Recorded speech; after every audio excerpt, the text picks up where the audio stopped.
bata na bago? Bakit wala kang batal? Takot ka bang matalo?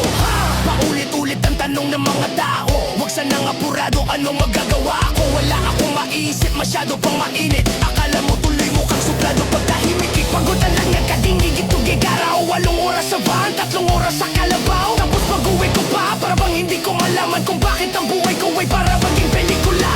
Laging puyat nagkalat ng papel na nila muutos. Ang dami ng kapeng ipinautos. Tinta ng aking ballpen, malapit na maubos. Isang patak na lang pero aking ibubuhos. Maliban na magkamali ang sang tulad ko, ako ay tao lang, di naman na tulad mo.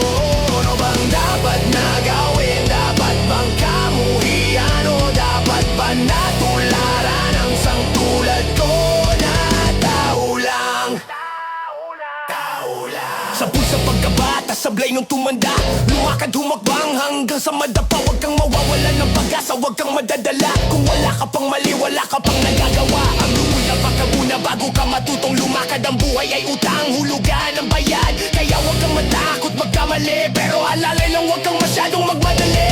Yan ang sabi sa akin ng aking itay, na pinapaalala palagi sa'kin ni inay, na kadalasan ay hindi nasusunod. Ayoko nang sumali, gusto kong manood. Minsan wala nang gana, ayoko nang mag-rap, kasi akala ko dati alam ko na lahat. Yung pala kulang pa ang kaalaman kong labis. Ngayon alam ko na kung ba't may pambura ang labis.